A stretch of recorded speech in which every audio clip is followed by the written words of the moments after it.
Have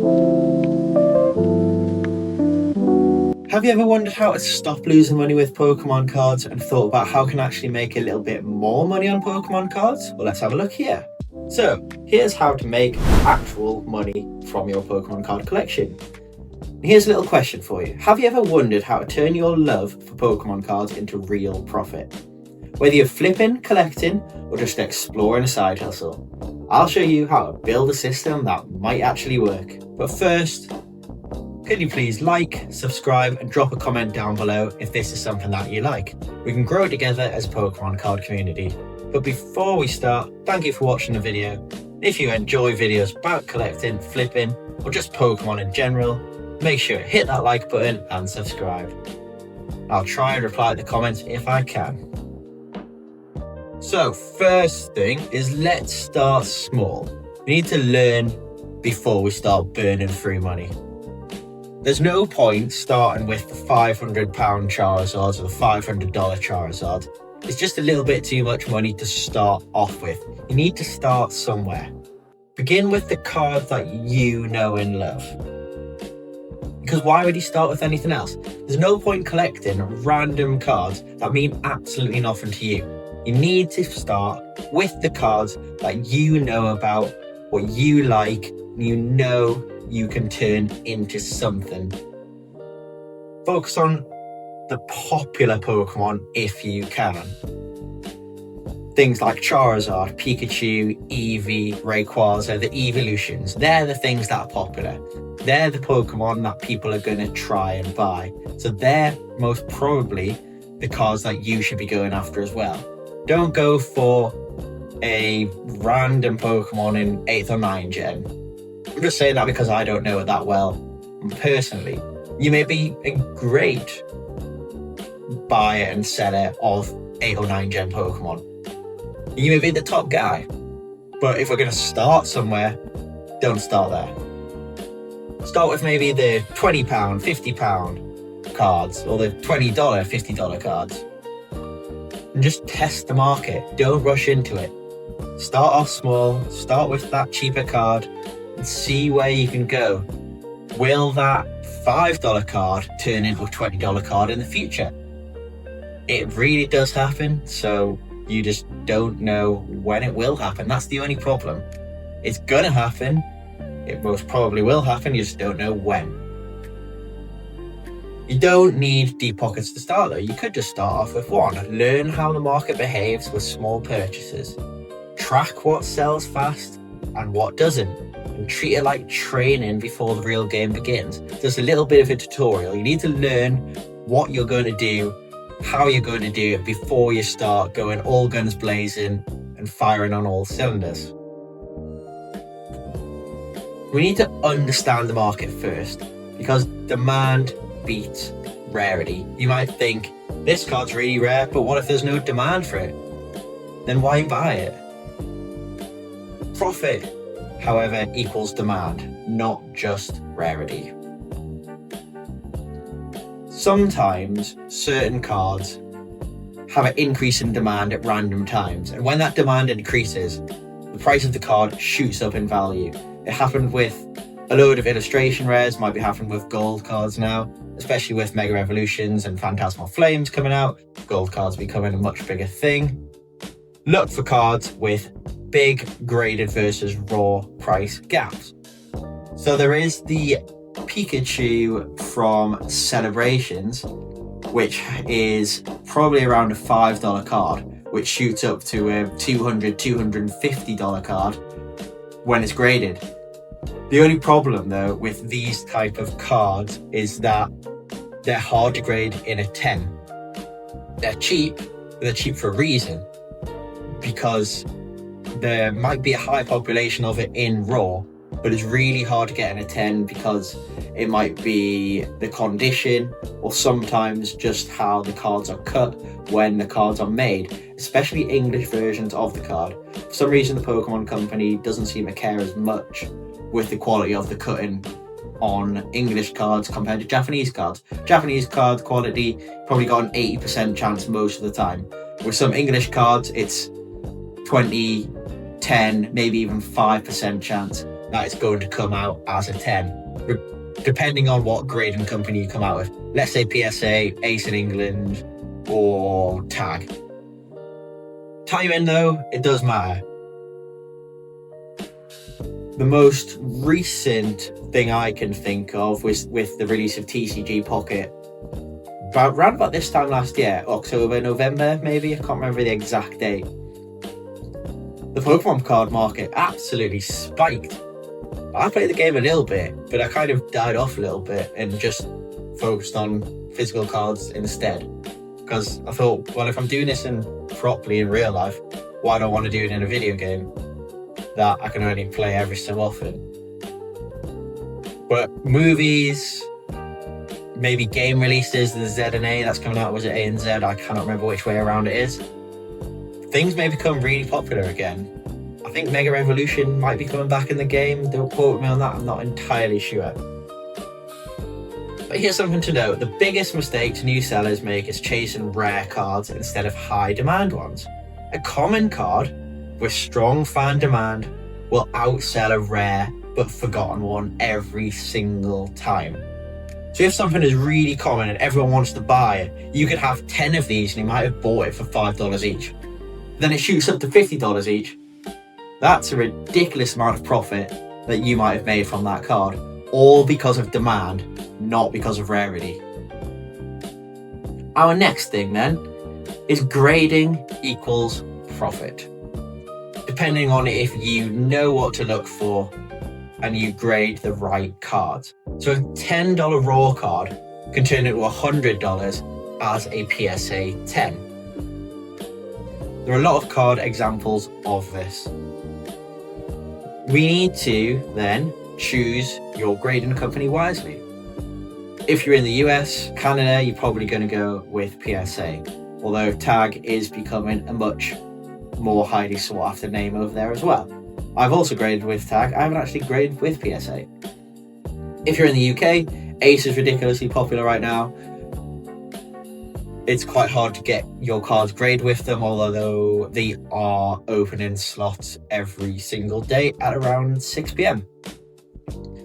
So PSA is your top resale and trust, although people might debate that. Ace is your top UK based. They look really cool, it is constantly growing. Tag is AI based and should theoretically have a lot of precision in how they grade. Still debatable, I like it though. Beckett is quite strict but is very respected, been around a while. Black labels specifically equal a lot of value, but they are ridiculously hard to get. So personally, I wouldn't try unless I know for definite that card is coming out as black label. And even then, when it comes out as black label, you just don't know. It's too hard to know. CGC, good, but even if it's just a CGC 10, it's probably not going to be your best, largest margin for profit. So, carrying on with this, our grading equals profit multiplier. To get a card graded and to come out good, we need to think about the centering, the corners, the surface, and the edges. They're your 4 main points. The most important one though is centering. For most companies, if the centering is off and every other category, the corners, surface or edges, is a 10, if centering would be graded a 9, the card is going to be a 9. Grading has to be perfect. Most of the time, it's between 45% one way, 55% the other, so like top to bottom and left to right. Some companies do 60-40. Hopefully most do 45-55, because if you go 60-40, then some cards can look a little bit off. Grading though transforms the value of your card, but only if you pick the right cards and the right company. Think about what is right for you and what kind of cards you want to collect. Think about grading as a way to add credibility and premium value to your cards. So if you're buying cards, there's no point sending every single one of those cards to PSA, Ace, Tag, whatever. Just pick out the ones that you know are going to grade well. and then you could resell the other ones to buy cards, which might grade better again. So it's just a revolving door of what you need to do. So where to find undervalued cards then? Well, we've got places like eBay. You can get hidden deals on poor listings or late night auctions. So everyone says, if you're looking on eBay at the night, in the middle of the night, how many other people are doing that, trying to buy these late night auctions? So it might be a really good place to try and get good deals on cards, because how many other people are you going to be bidding against compared to, let's say, if you're doing it between 6 and 9 p.m. in the evening? Everyone's on their phone scrolling at that point. You can do Facebook Marketplace, you can get cheap collections to break down for singles. Lots of people that might not be big on Pokemon might have a collection or an old collection that they had in childhood, and they're trying to get rid of it. They may not price it that well, and it's a good place to get a good deal. Vinted is a newer market, sometimes overpriced, but untapped. I have gotten good deals off Vinted. Again, maybe it's similar to Facebook, where people aren't really sure about the price of their cards, but I've seen a lot of overpriced cards as well, so I'm not sure whether it's worth it or not. TCG Player, if you're in the US, might be a great place. It's also apparently good for bulk, but over here it's not that great for me. Card Market in the EU, trusted by Europeans. I haven't used this one personally either. The things to note is each platform has its strengths. eBay is perfect for deal hunters, while Facebook is a goldmine for local resales if you know your prices.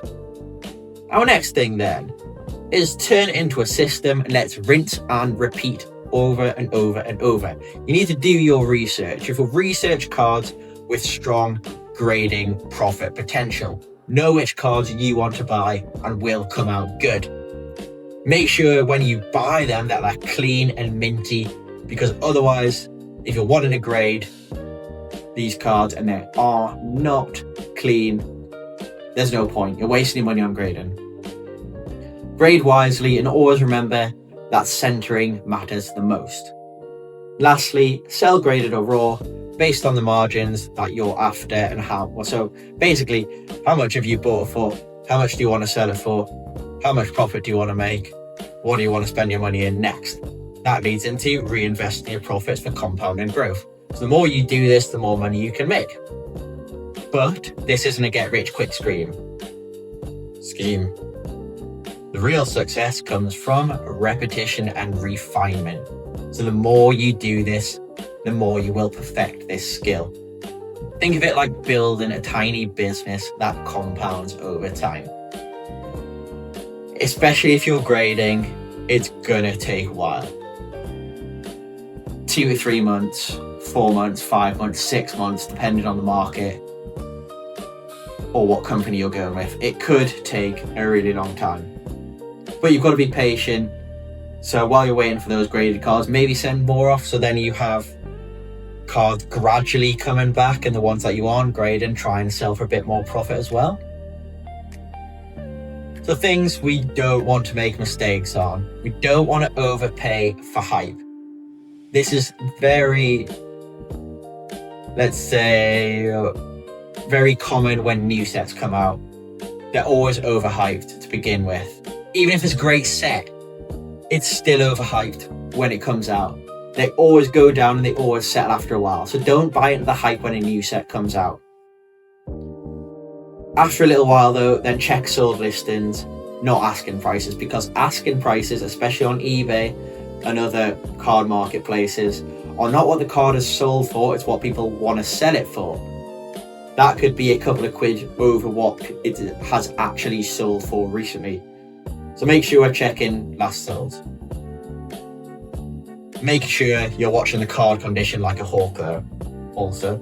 So make sure, if you're buying a card, have a look at the pictures. Make sure you're looking at the correct pictures, and it has lots of pictures. If you can't see the back, it's a no-go. Say goodbye, thank you for watching, thank you for coming, see you later. Don't hoard as well. Sell when profit hits your target. If you've got like 50 of the same card, you might as well sell them. They're probably going to go up in price because they're all going to sell at the same time.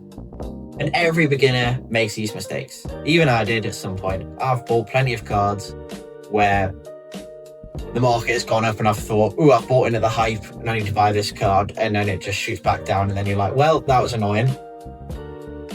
Check the listings.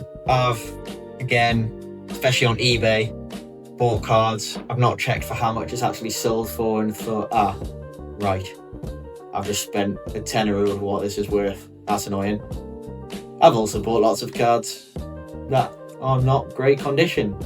Miscut corners, slightly off centering because I've not looked properly. But again, once you treat your cards like an investment and not a collection, your mindset might change a little bit. That's if you're wanting to do that. I like to have my collection also sealed and singles. But overall, if this helped you out, please hit like and subscribe to the channel. And lastly, let me know your best flip and biggest question in the comments, because I'd love to feature some of your stories in future videos. And also, if you shoot me some ideas. So thanks for watching. Comment what's your best deal so far. Like and subscribe for more Pokemon content. And please click on the videos that come up for more Pokemon advice, tips and investing videos. Thanks for watching, and I'll see you in the next one.